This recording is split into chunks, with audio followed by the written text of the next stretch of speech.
Elisabeth Elliot once said that faithfulness today is the best preparation for the demands of tomorrow. So join me today as I meal prep for our large family for the week. Meal planning and meal prepping have become such a crucial part of making sure that our household is running smoothly. So if you haven't, you can go back and watch a video that I did on how I meal plan for our large family with just a few minutes set aside at nap time. Meal prepping also happens during nap time.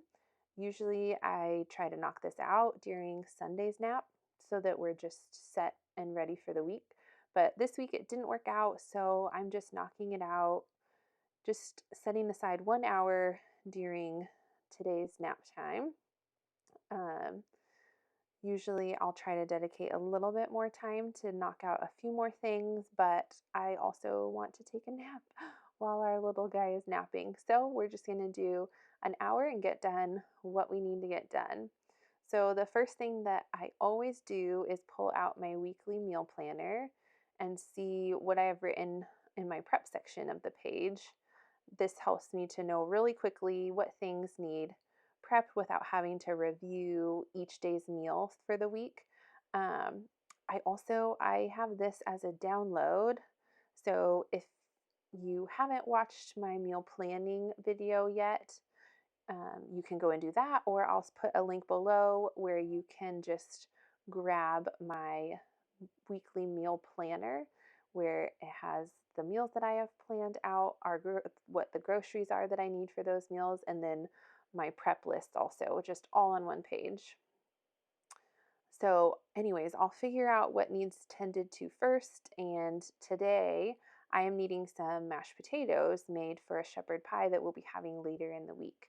I keep my shepherd's pie very simple with meat, some red sauce, some veggies, onion, garlic, and then top it with a garlic mashed potato. So, what I try to do is look at my list and think, what things can I do, get started now that can be kind of working in the background while I'm working on other things. So, mashed potatoes can boil. If there's something that I can prep and get put in the oven to bake that needs to bake for a while, I will do that too. These potatoes, as you saw, had sprouted. I was having to cut off all the little sprouts on them. We don't currently have a root cellar, so I keep the potatoes in my home, which we keep our home at a decently warm temperature. And these potatoes are from Azure, which they don't spray any of their vegetables with any kind of coating to make them last longer, which I very much appreciate. But that means that they just start sprouting a lot sooner. So I just took a little bit of time to cut those off, get those chopped and ready to boil. Now I am feeding my sourdough starter.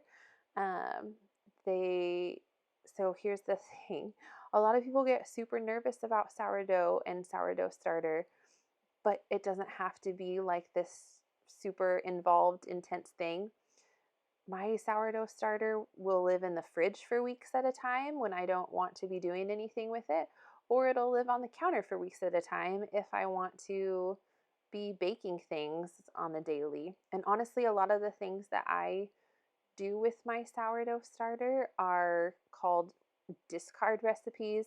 If you don't know what that is, that's totally fine. Once you get started in sourdough, you'll learn very quickly. But, anyways, I have actually a blog post about getting started with sourdough and kind of my journey with it. I'm still very new at it, I feel like, but I don't feel like it's an overwhelming process at all. Or an overwhelming thing. I do not feed it every single day. Like I said, I'll pop it in the fridge for long periods of time. Um, if I just don't want to be messing with it, if I don't want to be doing a bunch of baking or cooking. But, anyways, I think on my agenda for getting this starter fed is making some banana muffins because I have some overripe bananas, and then also making some sourdough biscuits. I think the biscuit recipe is linked in my blog post where I share all about getting started with sourdough. But it's one of our family's favorite things. You can do them plain and just add like jam to them. Or what I've started doing is chopping up bacon and shredding up that raw cheddar cheese that I like to get from Azure that I shared in my Azure haul video, and baking them that way to make like a savory dish. And oh my gosh, they're so good. I'll like cook up some scrambled eggs with them, and we'll make these egg biscuit sandwiches for breakfast, and everyone just loves them and gobbles them up. So next on my list of things to do is cut up some sweet potato fries. One meal that is our go-to meal every single week. We don't get tired of it. We love it very much, and all the boys love it, and so I know that it will be a win for everyone, is burgers and fries. My husband can cook up the burgers super quickly on our grill outside, and then I can just pop some fries in the oven, and they can sit for like an hour. It makes it a super easy, simple meal, but it's like yummy and healthy. We don't do all of like the toppings. So we don't do burger buns and lettuce and tomato and all the things. It's literally just burgers with slices of cheese on top. We season them with salt and pepper when they're on the grill, but cheese on top and some fries on the side. And then we'll make like a fry sauce with some tomato or like some ketchup and some mayonnaise. Super simple, healthy, nutritious meal that everyone loves and that doesn't have to take a lot of time. So the biggest time commitment is cutting up the fries. So I try to get that done. I try to cut up like a big bulk batch of fries so that we just have a bunch ready for maybe even a couple weeks worth. This time it was only 1 week's worth. This is just some sweet potato that I had from our Azure order, and one of them had actually gone bad, which again is fine because then I know, hey, they're like the kind of vegetables that they're living their life the way that they should. I guess I should say, not coated in anything to keep them lasting longer. I don't know if you have seen these bags before. They're these like reusable Ziploc bags called stasher bags. And I can put a link below for you if you want for these too. But I love them because when I am food prepping, I need storage, and I don't always want to be using throwaway storage like plastic bags. I do keep plastic bags on hand, as you can see right there, but I also like to keep these on hand. You can just toss them in the washing machine, not the washing machine, the dishwasher, to wash up and reuse them over and over and over again.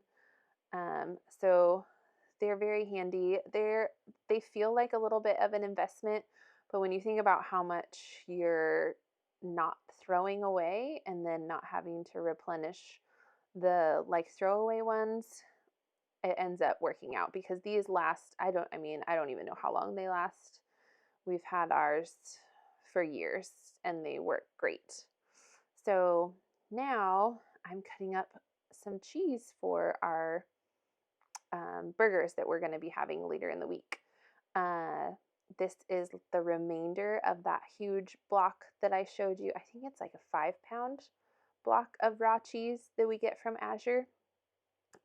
So I'm just using up the rest of this, slicing it up so that we have slices ready. So it's like I'm just trying to think of little things that I can do ahead of time so that when it comes time and Chris comes in and says, "Do we have cheese for the burgers?" and they're already on the grill, I can just pull the bag out of the fridge, hand it off to him, and he can go put them on the burgers.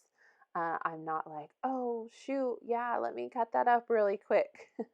It's just set and ready to go. And then I also got this mozzarella cheese from Azure in a most recent order. So this won't be shown in the video that I have of my Azure order, but that's the lovely thing is there's always like new things to try with them.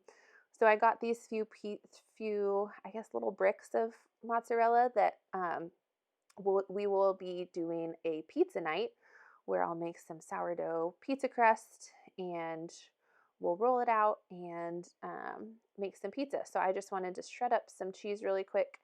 And I don't know about you, but I'll randomly think of something else that needs to be done when I'm in the middle of things like this. So I remembered, oh, I actually need to take my vitamins for the day. And if I don't take them now, I probably won't remember to take them again because it's nap time, it's quiet. I have a minute to like actually think. Once the kiddos get up and we're going again, we will be outside or working on some sort of project or playing or reading, and I just most likely won't remember. So, anyways, I thought I would just stop and take a moment to take my vitamins. I take a few different things. Some of them are based off of an analysis that I had done that are specific things that my body needs. I think one is like a B vitamin, a digestive enzyme. I take an herbal dropper multivitamin. Let's see what else. I take vitamin D.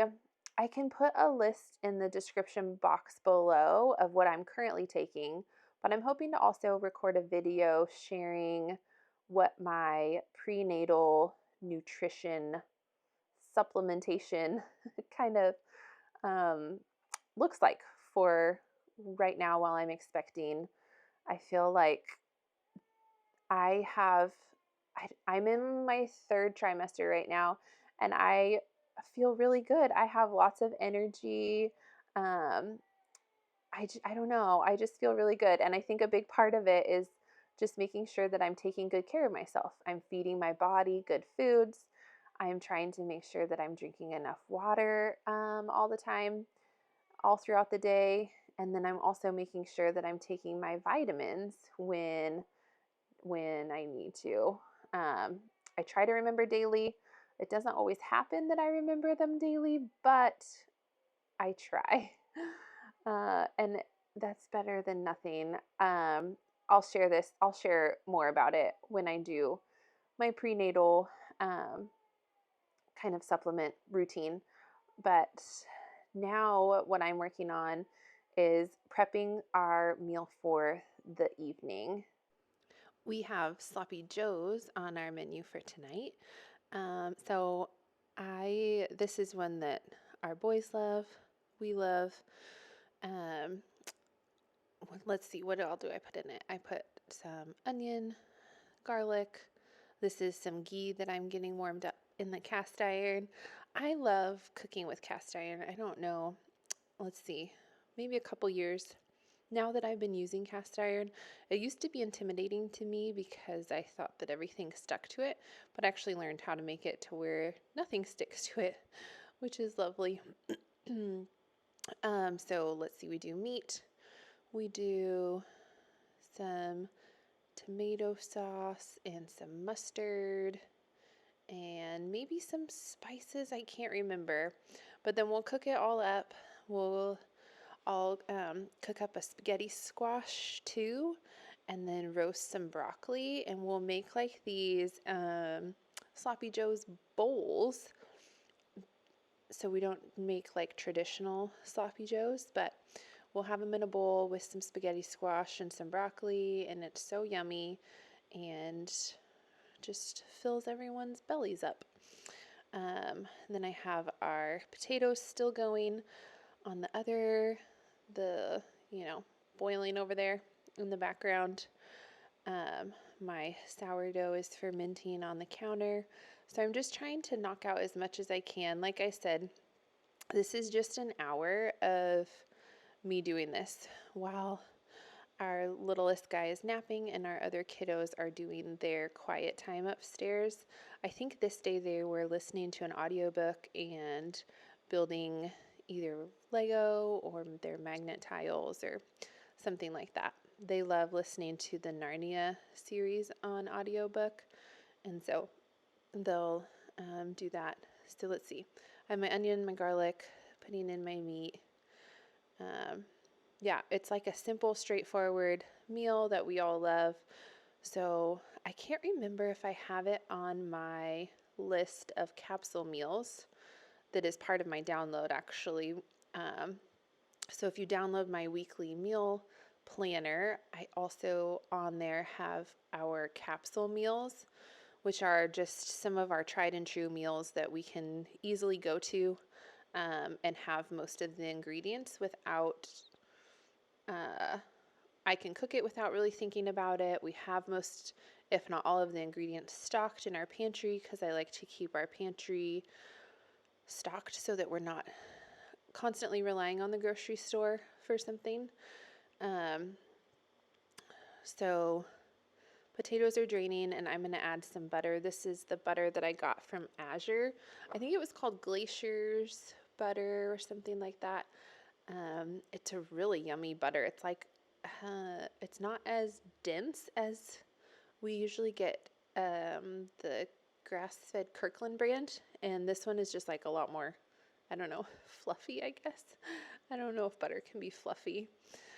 But I heard somewhere that the best way to mash potatoes is with a hand masher because a blender, I believe this is the science behind it, but I could very well be wrong, that a blender can make it too starchy or something, too sticky. And so I guess hand mashing it is supposed to help with that. I love putting a ton of butter, a ton of raw milk. We actually have a raw milk dairy farm 10 minutes from where we are. So we get to go pick up our milk once a week, say hi to their cows. It's this family-owned farm, which is just so fun. So when we lived in Texas, we got our raw milk too, but it was brought in to our town from a different town, so we never got to actually see the cows or the farm or anything. Whereas here we got to actually like tour the farm, meet the cows, pet the cows, see all the things. So it was so fun. Okay, so diced tomatoes. If you saw in my Azure haul, I got these. This is another pantry staple that I always have on hand. And here's one of the reasons why. I didn't have any tomato sauce, but I'm just putting them in our little Ninja blender there, blending them up, and then I have tomato sauce ready to go in like 5 seconds. So I don't know. I feel like diced tomatoes is one of those things to always have on hand because you need them for stews, chilies. I made a minestrone soup the other night that had them in it, using them here to blend up to make a tomato sauce. I almost forgot too that I like to put coconut aminos in our sloppy joes. It's something that I saw in a recipe a while back. And we have started doing it and love it. So speaking of pantry staples though, next week I will be sharing all of our family's favorite staples to just have on hand at all times so that we can easily cook up a meal for our family. So be sure to tune in for that.